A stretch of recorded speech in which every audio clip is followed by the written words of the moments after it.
వరంగల్ భద్రకాళి ఆలయంలో శాకంబరి ఉత్సవాలు వైభవంగా జరుగుతున్నాయి. ఇవాళ 4వ రోజు కురుకుల్ల క్రమం అవతారంలో అమ్మవారు భక్తులకు దర్శనమిస్తున్నారు. ఆదివారం కావడంతో భక్తుల రద్దీ పెరిగింది. తెల్లవారుజాము నుంచే భక్తులు అమ్మవారి దర్శనం కోసం బారులు తీరారు. అక్కడి నుంచి మరింత సమాచారం మా ప్రతినిధి నవీన్ అందిస్తారు. చారిత్రక వరంగల్ భద్రకాళి అమ్మవారి ఆలయంలో శాకంబరి ఉత్సవాలు 4వ రోజుకు చేరాయి.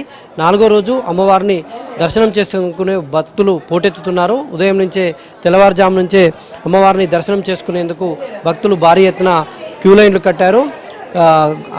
గుడి ఆవరణలో దాదాపుగా 3 నుంచి 4 కిలోమీటర్ల మేర క్యూ లైన్లు ఉన్నాయని మనం చెప్పుకోవాలి. భక్తుల రద్దీ అయితే అమ్మవారిని దర్శనం చేసుకుంటే శాకంబరి ఉత్సవాల్లో భాగంగా అమ్మవారిని దర్శనం చేసుకుంటే భోగభాగ్యాలు దక్కుతాయనేటువంటిది భక్తుల విశ్వాసంగా వస్తోంది. అందుకే అమ్మవారిని దర్శనం చేసుకునేందుకు భక్తులు భారీగా తరలి వస్తున్నారు. తెల్లవారుజాము నుంచే పోటెత్తుతున్నారు. శాకంబరి ఉత్సవాలు ప్రారంభమై వాటికి 4వ రోజు జూలై 10 వరకు కూడా జూలై 10వ తారీఖున అమ్మవారు శాకంబరి రూపంలో దర్శనమివ్వనున్నారు. ఈ సందర్భంగా భక్తులు ఇవాళకి 4వ రోజు కూడా భక్తుల రద్దీ ఏమాత్రం తగ్గకుండా పెద్ద ఎత్తున భక్తులు తరలి వస్తున్నటువంటి దృశ్యాలు కనిపిస్తున్నాయి. ఇక్కడ భక్తులకు తగినట్టుగా ఆలయ అధికారులు భారీ ఏర్పాట్లు చేసినటువంటి పరిస్థితి కనిపిస్తుంది.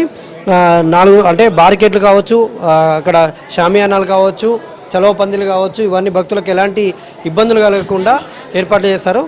మనతో పాటు ఆలయ ఈవో గారు ఉన్నారు, మాట్లాడించేటువంటి ప్రయత్నం చేద్దాం. మేడం చెప్పండి, శాకంబరి ఉత్సవాలు ఇంకా ఎన్ని రోజులు కొనసాగుతాయి, ఎట్లాంటి ఏర్పాట్లు చేస్తారు? 26వ తారీఖు నుంచి ప్రారంభమైనాయండి. జూలై 10 వరకు కొనసాగుతూ ఉంటాయి. భద్రకాళి అమ్మవారి దేవస్థానంలో మరి అతి పురాతనమైన ఆ తల్లి ఇప్పటి తల్లి కాదు, 629వ శతాబ్దంలో ఇక్కడ వెలిసిన తల్లి. మరి అప్పటి నుంచి కూడా ఎంతోమందికి ఎన్నో రకాల కోరికలు నెరవేరుస్తూ ఉన్నారు. ఆ తల్లి కోసం ప్రత్యేకంగా ఇప్పుడు జరిగేవి శాకంబరి నవరాత్రి మహోత్సవాలు. ఈ శాకంబరి ఉత్సవాల్లో ఉదయం నుండి సాయంత్రం దాకా మరి పూజలు, ప్రత్యేకమైన హోమాలు, మరి అభిషేకాలు ఇవన్నీ జరుగుతూ ఉన్నాయి.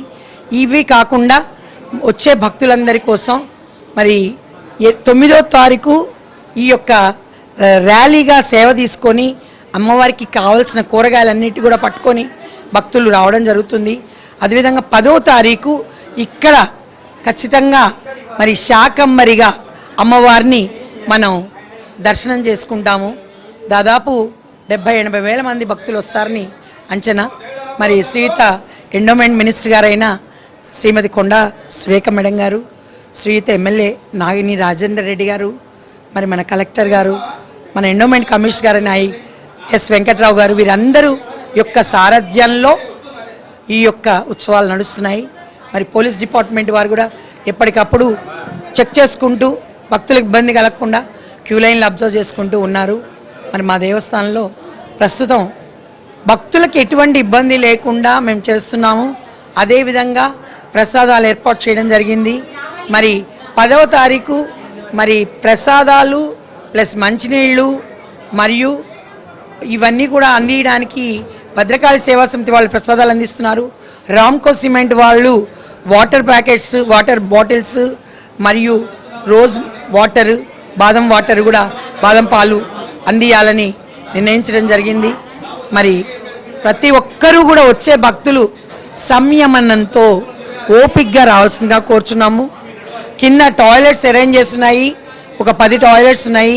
అదేవిధంగా మొబైల్ వ్యాన్ కూడా వస్తుంది 10వ తారీఖు. ఎటువంటి ఇబ్బంది లేదు. వాటర్ ట్యాంకర్స్ ఉన్నాయి, ప్లస్ జలప్రసాదాలు ఉన్నాయి. ఎటువంటి ఇబ్బంది పడాల్సిన అవసరం లేదు. అమ్మవారిని ప్రేమగా దర్శించుకొని, అమ్మవారిని కోరుకొని, మీ యొక్క కోరికలు ప్రేమగా కోరుకుంటే చాలు. ఈ యొక్క శాకంబరి ఉత్సవాల్లో ఆ తల్లి అద్భుతంగా మనందరికీ కూడా దర్శనమిస్తున్నారు. భద్రకాళీ శరణమ్మ, భద్రకాళీ శరణమ్మ అని మీరు ఎంత ప్రేమగా కోరితే అంత తొందరగా మీకు కోరుకునేవి నెరవేరుతాయి. Thank you madam, thank you very much. ఇది ఈవో గారి అభిప్రాయం. మొత్తంగా భక్తుల రద్దీ అయితే కొనసాగుతూ ఉంది. తెల్లవారుజాము నుంచే భక్తులు పోటెత్తుతున్నారు. ఇవాళ ఆదివారం కావడంతో ఇంకా క్రౌడ్ కాస్త ఎక్కువగా ఉందని చెప్పుకోవాలి. ఎందుకంటే కేవలం వరంగల్ నగరం నుంచే కాదు, సుదూర ప్రాంతాల నుంచి కూడా అమ్మవారిని దర్శించుకునేందుకు భక్తులు భారీగా తరలి వస్తున్నారు. ఈ నెల 26వ తారీఖు ప్రారంభమైనటువంటి ఈ శాకంబరి ఉత్సవాలు జూలై 10 వరకు కూడా కొనసాగుతాయని అధికారులు చెప్తున్నారు. అందుకు తగినట్టుగా ఏర్పాట్లు అయితే ఇక్కడ చేసినటువంటి పరిస్థితి కనిపిస్తోంది. Video journalist జగదీష్తో Naveen, ABN Andhra Jyothi.